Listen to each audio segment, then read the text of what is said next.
ಅದಕ್ಕೆ ಉತ್ತರ ಕೊಡಲೇಬೇಕಾದ ಪರಿಸ್ಥಿತಿ ನಿರ್ಮಾಣ ಆಗಿದೆ. ಅವರು ರಾಜಕೀಯಕ್ಕೆ ಬರುವುದಕ್ಕಿಂತ ಮುಂಚೆ ಏನು ಕೆಲಸ ಮಾಡ್ತಿದ್ರು ಅಂತ ಹೇಳಿದ್ರೆ ಗೊತ್ತಿಲ್ಲ.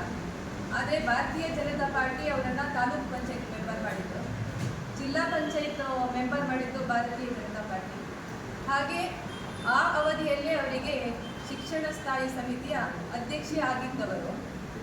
ಅವರ ಜೊತೆ ಇರುವ ದೇವಾಡಿಗ ಹುಡುಗರನ್ನೆಲ್ಲ ಬಿಟ್ಟು ಕಾಂಗ್ರೆಸ್ ಪಕ್ಷಕ್ಕೆ ಹೋದವರು. ಅವರು ನನಗೆ ನೈತಿಕತೆ ಪಾಠ ಹೇಳಿಕೊಡುವ ಅವಶ್ಯಕತೆ ಇಲ್ಲ. ಮತ್ತೆ ಅವರ ಶಾರದಾ ಬಿಜೂರ್ ಅವರಿಗೆ ಗೋಪಾಲ ಪೂಜಾರಿ ಅವರ ಋಣ ಇದೆ ಅಂತೇಳಿ ಹೇಳಿದರು. ಗೋಪಾಲ್ ಪೂಜಾರಿ ಅವರು ಕಾಂಗ್ರೆಸ್ಸಿಗೆ ಬರುವುದಕ್ಕಿಂತ ಮುಂಚೆ ನನ್ನ ಅಮ್ಮ ಕಾಂಗ್ರೆಸ್ ಅಲ್ಲಿದ್ದರು. 30 ವರ್ಷ ಕಾರ್ಯಕರ್ತೆಯಾಗಿ ಕೆಲಸ ಮಾಡಿದ ನಂತರ ಅವರು ಜಿಲ್ಲಾ ಪಂಚಾಯತ್ ನಿಂತು ಉಪಾಧ್ಯಕ್ಷೆಯಾಗಿ ಕಾರ್ಯನಿರ್ವಹಿಸಿದರು. ಗೋಪಾಲ್ ಪೂಜಾರಿ ಅವರು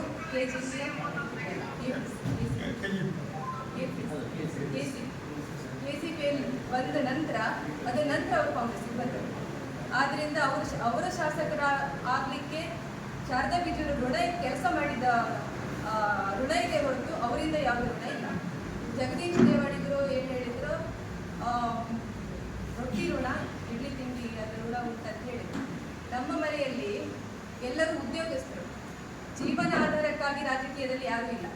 ಆದ್ದರಿಂದ ಪಕ್ಷದ ಋಣ ನಮ್ಗೆ ಇರ್ತದೆ ಹೊರತು ಯಾವುದೇ ವ್ಯಕ್ತಿ ಋಣ ನಮಗಿಲ್ಲ. ಮಣಿಕಂಠ ದೇವಾಡಿಗರು ಹೇಳಿದ್ರು, ಯೋಜನಾ ಆಯೋಗದ ಸದಸ್ಯರಿಗೆ ಕಾಮನ್ ಸೆನ್ಸ್ ಇರಬೇಕಂತ ಹೇಳಿ. ಫಸ್ಟ್ ಕಾಮನ್ ಸೆನ್ಸ್ ಪದ ಅವರು ಅರ್ಥ ಮಾಡ್ಕೊಳ್ಬೇಕು. ಒಂದು ಲೆಕ್ಚರರ್ ಆದವರು ಯಾವುದೇ ರಾಜಕೀಯ ಪಕ್ಷಕ್ಕೆ, ಅವರಿಗೆ ಯಾವುದೇ ಪಕ್ಷಕ್ಕೆ ಬೆಂಬಲ ಕೊಡುವುದಿದ್ರೂ ಕೂಡ ಬಹಿರಂಗವಾಗಿ ಇನ್ನೂ ಮಾತಾಡುವುದಿಲ್ಲ. ಲೆಕ್ಚರರ್ ಆದವರಿಗೆ ಆ ಸಾಮಾನ್ಯ ಜ್ಞಾನ ಇರಬೇಕು ಅಂತ ಹೇಳಿ ನಾನು ಹೇಳ್ತೇನೆ. ಮತ್ತೆ ಬೇರೆ ಬೇರೆ ನೆಗೆಟಿವ್ ಕಮೆಂಟ್ಗಳಿಗೆ ನಾನೇನು ತೆರವಿಸಿ ಮಾಡಿಕೊಳ್ಳುವುದಿಲ್ಲ. ಇದೆಲ್ಲವೂ ನೆಗೆಟಿವ್ ಮಾತಾಡುವುದವರು ಅವರ ಸೋಲಿನ ಹತಾಶೆಯಲ್ಲಿದ್ದಾರೆ, ಆದ್ದರಿಂದ ಮಾತಾಡ್ತಾರೆ. ಇಷ್ಟು ವರ್ಷದ ರಾಜಕೀಯ ವ್ಯವಸ್ಥೆಯಲ್ಲಿ ಯಾವುದೇ ವ್ಯಕ್ತಿಯನ್ನು ನಾನು ಆ ವ್ಯಕ್ತಿ ಅಂತೇಳಿ ಹೇಳಿ ದೂಷಣೆ ಮಾಡಲಿಲ್ಲ.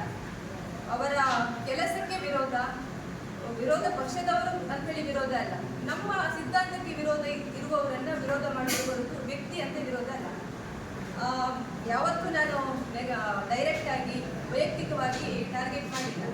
ಆದರೆ ಇವತ್ತು ನಾನು ಹೇಳ್ತಾ ಇದ್ದೇನೆ, ಯಾಕೆಂತ ಹೇಳಿದರೆ ಅಂತ ಹೇಳುವ ಪರಿಸ್ಥಿತಿಯನ್ನು ಗೌರಿ ದೇವಡಿಗರೆ ನಿರ್ಮಾಣ ಮಾಡಿದ್ದು. ನಾನು ಗೋಪಾಲ್ ಪೂಜಾರಿ ಅವರ ಬಗ್ಗೆ ಏನು ಸ್ಟೇಟ್ಮೆಂಟ್ ಹೇಳಿದ್ದೆ, ಅದರ ಬಗ್ಗೆ 2ನೇ ದಿವಸ ನಾನು ಮತ್ತು ಗೌರಿ ದೇವರಿಗೆ 20 ನಿಮಿಷ ಕಾನ್ವರ್ಸೇಷನ್ ನಡೀತು. ಆ 20 ನಿಮಿಷ ಕಾನ್ವರ್ಸೇಷನಲ್ಲಿ 10 ಸಾರಿ ಅವರು ನೀವು ಮಾತಾಡಿದ್ದು ಸರಿ ಆಯಿತು, ನನಗೆ ತುಂಬ ಖುಷಿ ಆಯಿತು, ಗೋಪಾಲ್ ಪೂಜಾರಿ ಅವರಿಗೆ ತಕ್ಕ ಉತ್ತರ ಕೊಟ್ಟಿದ್ದೀರಿ, ಮಾತಾಡಿದ್ದು ತುಂಬ ಖುಷಿ ಆಯಿತು ಅಂತ ಹೇಳಿ ನನ್ನ ಹತ್ರ ಮಾತಾಡಿದ್ದು. ಅದು ಬೆಳಿಗ್ಗೆ 10 ಗಂಟೆ. ಮಧ್ಯಾಹ್ನ 4 ಗಂಟೆಗೆ ಅವರು ಈ ಥರ ಸ್ಟೇಟ್ಮೆಂಟ್ ಕೊಟ್ಟಿದ್ದಾರೆ. ನಾನು ಗೌರಿ ದೇವಡಿಗರ ಅಂತ ಕೇಳ್ತೇನೆ, ನಿಮ್ಮ ನಿಲುವೇನು ಗೋಪಾಲ್ ಪೂಜಾರಿ ಅವರ ಬಗ್ಗೆ? ಅಥವಾ ಒಂದೇ ನನ್ನ ಹತ್ರ ಮಾತಾಡೋ ಗಲಾಟೆ ಇರಬೇಕು, ಇಲ್ಲದೇ ಇದ್ದರೆ ನಿಮಗೆ ಕಾಂಗ್ರೆಸ್ ಪಕ್ಷದವರು ಬೆನ್ನಿಂದೆ ಬುಲೆಟಿನ್ ಹೇಳಿ ಅಂತ ಹೇಳಿರ್ಬೋದು, ನನ್ನ ಬಗ್ಗೆ ನೆಗೆಟಿವ್ ಮಾಡಿ ಅಂತ ಹೇಳಿ. ಅದಕ್ಕೆ ನಾನು ನಿಮ್ಮ